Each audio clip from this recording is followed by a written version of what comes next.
سیدنا عمر ابن خطاب رضی اللہ تعالیٰ عنہ کا دور ہے۔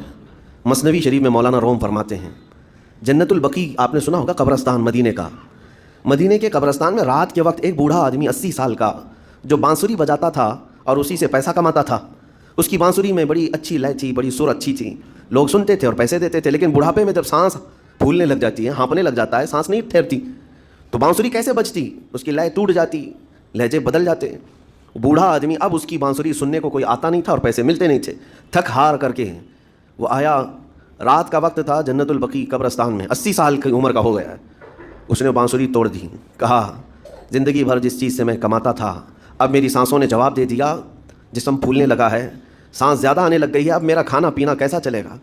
خیر ارحم الراحمین ہوں تو تیرا ہی بندہ، میرے اہل و عیال نہیں، میرے رشتہ دار نہیں، مجھے اگر تو بھوکا مارنا ہے تو اسی قبرستان میں مار دے، یا اگر میری زندگی باقی ہے تو میرے رزق کا انتظام کر دے۔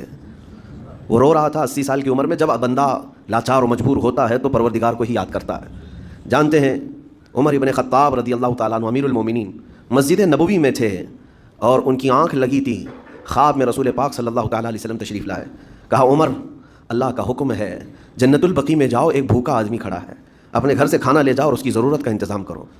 نیند کھلی تو آپ نے دیکھا اللہ کے حبیب صلی اللہ علیہ وسلم کی طرف سے حکم آیا اور رب ذوالجلال کا حکم ہے، گھر سے عمدہ کھانا لیا، توشادان لے کر کے، کچھ مال و متاع بھی لے کر قبرستان میں گئے، ڈھونڈا کون ہے یہاں پر، تو دیکھا کہ ایک ہانپتا کانپتا ہوا 80 سال کا بوڑھا روتا ہوا نظر آیا۔ امیر المومنین اپنے ہاتھ میں توشادان لے کر اس کے قریب گئے، کہا تو بھوکا ہے؟ کہا ہاں بھوکا ہوں، بیٹھ چل میں تجھے کھلاتا ہوں۔ دسترخوان بچھا کر اسے اپنے ہاتھوں سے کھلایا اور اسے اپنی ضرورت کے مطابق جو ضروریات تھیں اس کی ضرورت کے مطابق وہ ساری چیزیں دی۔ وہ بوڑھا پوچھتا ہے آپ کون ہیں؟ حضرت عمر فاروق نے کہا میں عمر ابن خطاب ہوں۔ وہ ڈر گیا، حضرت عمر سے کون نہیں ڈرتا تھا کہ کہیں یہ کھلا پلا کر کے مجھے کوڑے نہ ماریں کہ زندگی بھر بانسری بجانے والا آج پکڑا گیا ہے، ہاں آج مجھے یہ سزا نہ دے دے۔ وہ کانپنے لگا، کہا کہ آپ یہاں کیسے؟ حضرت امیر المومنین کہتے ہیں میں خود نہیں آیا، مجھے اللہ کے رسول نے بھیجا، اور رب تبارک و تعالیٰ کا حکم آیا تھا کہ تو بھوکا ہے اور تو نے رزق مانگا ہے اور مجھے تیرے رزق دے کر کے بھیجا گیا ہے۔ وہ چیخ مار کر کے گر پڑا زمین پر اور رونے لگا، اپنے ہاتھ پھیلا کر کہا سچ فرمایا مولا تو ارحم الراحمین ہے، 80 سال تجھ سے دور بھاگتا رہا، ایک بار کیا تجھے میں نے پکارا، تو نے وقت کے امیر المومنین کو کھانا دے کر بھیج دیا۔ اللہ رب العزت کی بارگاہ میں نا امیدی اور مایوسی جو شیطان لاتا ہے اس سے بندے بھٹک جاتے ہیں، بہک جاتے ہیں، انہیں توبہ کی توفیق بھی نہیں ملتی۔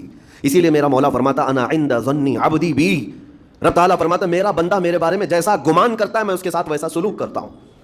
تم کیا گمان کرتے ہو؟ وہ سخت پکڑ کرے گا، ابھی مار ڈالے گا، وہ غفار ہے، قہار ہے، جبار ہے، لیکن ساتھ میں وہ ستار بھی ہے، وہ رحمان بھی ہے، رحیم بھی ہے۔